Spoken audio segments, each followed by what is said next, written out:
So I thought I'd do a little video on my elderberries. These are Sambucus Canadensis. There's two varieties. There's Nova and York.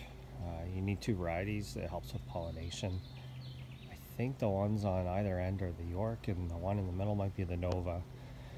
This is a pretty cold hardy shrub, or small tree, whatever you want to call it, native to eastern North America.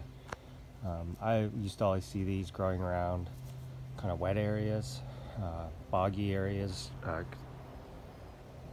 streams, creek beds, things like that. And this point of the year, these are just starting to flower. These are pretty big flowers. This plant's actually, I think, pretty popular with the permaculture crowd. The flowers come out, and there's a whole bunch of little flowers on each kind of main blossom. You can kind of see underneath here. So you can actually eat these flowers. They fry them like a fritter, but I wait until the berries form. They produce dozens of berries on each one of those blossom clusters. They're a dark purple berry. This plant you need to be careful with because a lot of it's actually toxic, and eating the berries raw can make you sick.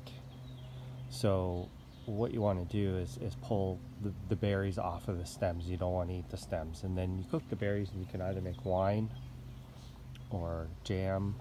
We make syrup and use it on ice cream or yogurt. It's got a very interesting complex flavor. It's really quite nice. Elderberries, if you go into the health food section of your grocery store, you'll see it's a lot of times they'll have lozenges or drops. It helps with immunity, sore throats. So it's a pretty useful plant. I believe it's cold hardy down to zone 3. I don't think it would grow in a really hot area, like zone 9 and above. I think I read it was hardy to zone 6, but I'm in zone 8, but kind of a cool zone 8. These do get a lot of afternoon sun. I do make sure that they get decent water, but we have a lot of water that runs under the ground here, and the one in front of me, I think it's tapped into it because you can see it's a lot higher than the other two. They're kind of a messy tree. You get a lot of dieback in the winter. So you can pretty much prune these to whatever shape you want. They're quite vigorous once you get them in the ground, and they send up all new stalks every year.